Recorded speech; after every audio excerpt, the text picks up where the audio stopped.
विद्यार्थी मित्रो, मागील तासाला आपण अपूर्ण स्पर्धा या बाजार प्रकारापैकी त्यातला उपप्रकार मक्तेदारी याचा अर्थ आणि वैशिष्ट्य यांचा अभ्यास केलेला आहे. अपूर्ण स्पर्धा या बाजारातील दुसरा उपप्रकार आहे तो म्हणजे अल्पाधिकार किंवा अल्पाधिकार बाजारपेठ. तर आज आपण अल्पाधिकार बाजारपेठ म्हणजे काय याचा अर्थ आणि त्याची वैशिष्ट्ये अभ्यासणार आहोत. प्रथमतः आपण अल्पाधिकार बाजारपेठ म्हणजे काय याचा अर्थ पुढीलप्रमाणे अभ्यासता येईल. अल्पाधिकार बाजारपेठेला ओलिगोपोली असे म्हटले जाते.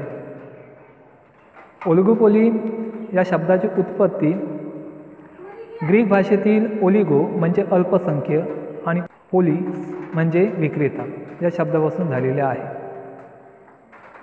म्हणजेच अल्पाधिकार म्हणजे असा बाजार की ज्यात काही विक्रेते एकजिनसी वस्तूचे किंवा विभेदी वस्तूंचे उत्पादन करतात. म्हणजेच या बाजारपेठेमध्ये जे उत्पादक वर्ग आहेत हे संख्येने अल्प असतात.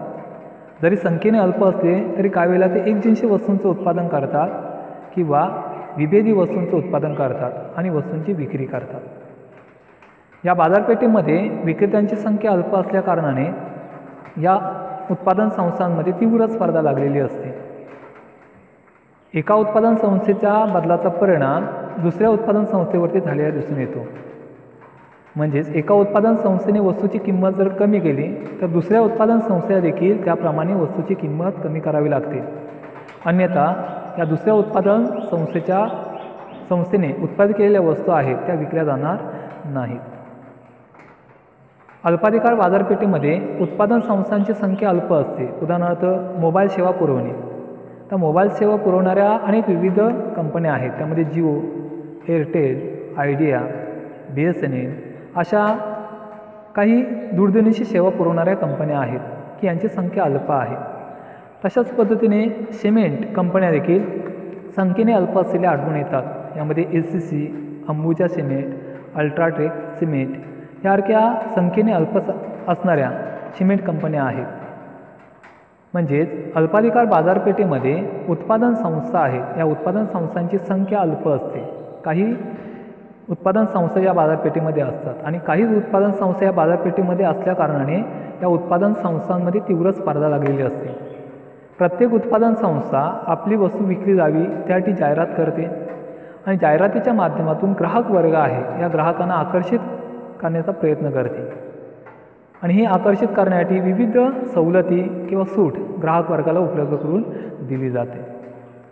थोडक्यात आपल्याला असं म्हणता येईल की अल्पाधिकार बाजारपेठ आहे. या अल्पाधिकार बाजारपेठेमध्ये विक्रेत्यांची संख्या ही अल्प असते आणि हे विक्रेते एकजिनसी किंवा विभेदी वस्तूंची विक्री करत असतात. त्याला आपण अल्पाधिकार बाजारपेठ असं या ठिकाणी म्हणतो. तर अल्पाधिकार बाजारपेठ म्हणजे काय याचा अर्थ आता आपण अभ्यास केला आहे. या अर्थावरून आपल्याला अल्पाधिकार बाजारपेठेची काही वैशिष्ट्ये या ठिकाणी सांगता येतात की या बाजारपेठेमध्ये काही विक्रेते असतात किंवा विक्रेत्यांची संख्या अल्प असते. विक्रेत्यांमध्ये परस्पर अवलंबन असते. वस्तूची विक्री करण्यासाठी जाहिरात केली जाते. तर अशी काही वैशिष्ट्ये या ठिकाणी या बाजारपेठेमध्ये असलेली आढळून येतात. तर या वैशिष्ट्यांचा अभ्यास आपल्याला पुढीलप्रमाणे या ठिकाणी करता येईल. त्यामध्ये पहिलं वैशिष्ट्य आहे काही विक्रेते. अल्पाधिकार बाजारामध्ये काही उद्योग संस्था किंवा विक्रेते असतात. म्हणजे विक्रेत्यांची संख्या किंवा उद्योग संस्थांची संख्या ही अल्प असते. संख्येने ते मर्यादित असतात. या विक्रेत्यांचे बाजारपेठेवर वर्चस्व असलेले आढळून येते. म्हणजेच या अल्प अधिकार बाजारपेठेतील जे उत्पादन संस्था आहे त्या उत्पादन संस्थांचे वर्चस्व असते. तसेच त्यांचे किमतीवर व वस्तूच्या उत्पादनावरही लक्षणीय नियंत्रण असते. म्हणजेच या बाजारपेठेमध्ये ज्या उत्पादन संस्था आहेत या उत्पादन संस्था आपल्या वस्तूच्या किमतीमध्ये स्वेच्छेने बदल करू शकतात आणि बदलत्या परिस्थितीनुसार वस्तूंच्या किमतीमध्ये बदल करून उत्पादनाची विक्री करण्याचा प्रयत्न करतात. तसेच गरजेनुसार ते आपल्या वस्तू उत्पादनामध्ये बदल घडवून आणू शकतात. म्हणजेच थोडक्यात उत्पादन संस्था आहेत त्या उत्पादन संस्थांचे त्यांच्या वस्तूंच्या किमतीवरती आणि वस्तूंच्या उत्पादनावरती पूर्णतः नियंत्रण असलेले आढळून येते. तर अशा पद्धतीने काही विक्रेते हे या बाजारपेठेचं आपल्याला वैशिष्ट्य म्हणून या ठिकाणी सांगता येते. त्यानंतर पुढचं वैशिष्ट्य आहे परस्परावलंबन. अल्पाधिकार बाजारपेठेमध्ये ज्या उत्पादन संस्था असतात या उत्पादन संस्थांचं परस्पर अवलंबन अधिक असलेले आढळून येते. म्हणजे प्रत्येक उत्पादन संस्था ही दुसऱ्या उत्पादन संस्थेवरती अवलंबून असे दिसते. म्हणजेच एखाद्या उत्पादन संस्थेने आपल्या आर्थिक निर्णयामध्ये बदल केले तर त्याचा परिणाम दुसऱ्या उत्पादन संस्थेवरती होतो आणि दुसऱ्या उत्पादन संस्था देखील आर्थिक निर्णयामध्ये बदल घडवून आणावे लागतात.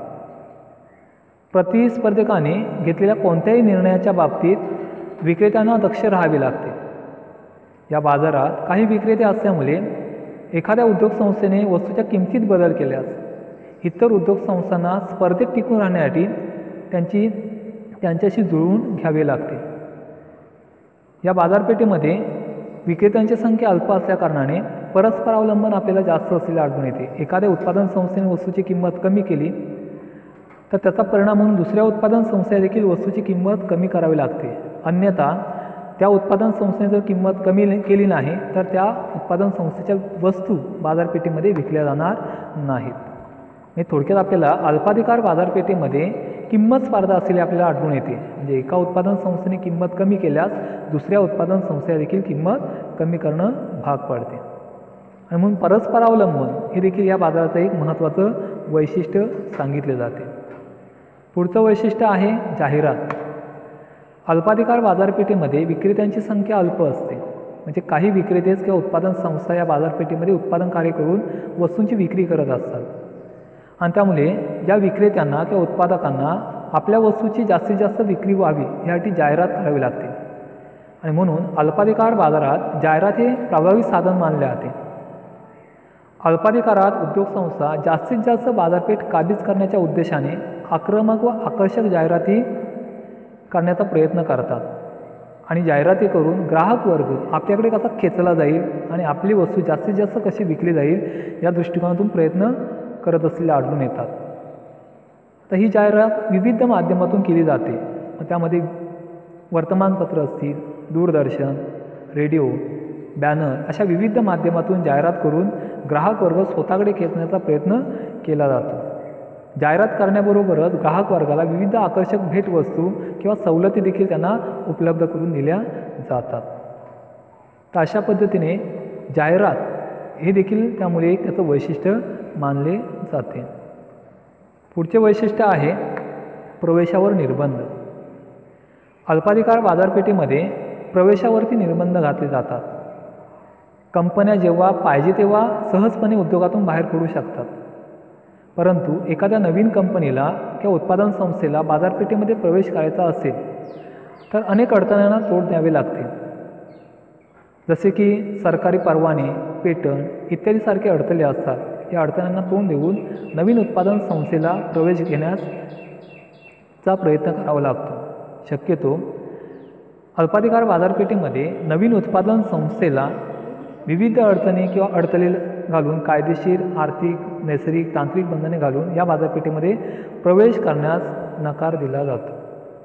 आणि म्हणून प्रवेशास निर्बंध हे देखील एक त्या बाजाराचं वैशिष्ट्य मानले जाते. त्यानंतर पुढचं वैशिष्ट्य आहे समानतेचा अभाव. अल्पाधिकार बाजारपेठेमध्ये उद्योग संस्थांच्या आकाराच्या बाबतीत असमानता असते.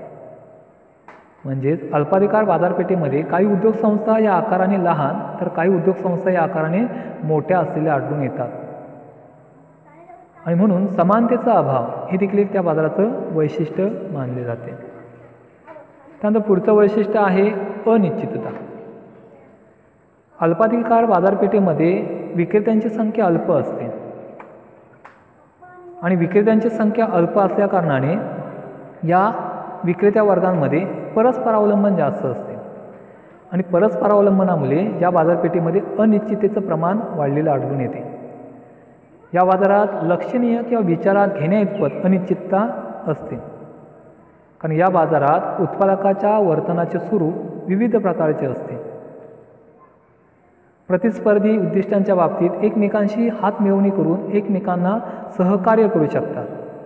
म्हणजेच काही वेळेला अल्पाधिकार बाजारपेठेमध्ये ज्या उत्पादन संस्था आहेत त्या उत्पादन संस्था एका विशिष्ट उद्देशाने एकत्र येतात आणि विशिष्ट उद्देशाने एकत्र येऊन एकमेकांना सहकार्य देखील करू शकतात आणि त्यातून जी काय तीव्र स्पर्धा निर्माण झालेली असते ती टाळू शकतात किंवा काही वेळेला एकमेकांशी संघर्ष देखील करू शकतात. म्हणजेच अल्पाधिकार बाजारपेठेमध्ये ज्या उत्पादन संस्था आहेत या उत्पादन संस्था एकमेकांशी संगनमत करू शकतात. म्हणजे एकमेकांच्या सहकार्यातून उत्पादन कार्य करून वस्तूंची विक्री करू शकतात किंवा काही वेळेला एकमेकांबरोबर संघर्ष देखील करतात. तर हा संघर्ष करत असताना एका उत्पादन संस्थेने समजा वस्तूची किंमत कमी केली तर त्याचा परिणाम म्हणून दुसरी उत्पादन संस्था देखील त्या वस्तूची किंमत कमी करताना आढळून येते. तर अशा पद्धतीने किमतीमध्ये स्पर्धा करून हे उत्पादक वर्ग एकमेकांशी संघर्ष करतात आणि आपली वस्तू जास्तीत जास्त विकण्याचा प्रयत्न करतात. आणि म्हणून अनिश्चितता हे देखील एक या बाजाराचे वैशिष्ट्य मानले जाते. तर अशा पद्धतीने आज आपण अल्पाधिकार बाजार म्हणजे काय याचा अर्थ आणि अल्पाधिकार बाजारपेठेची वैशिष्ट्ये यांचा अभ्यास केलेला आहे.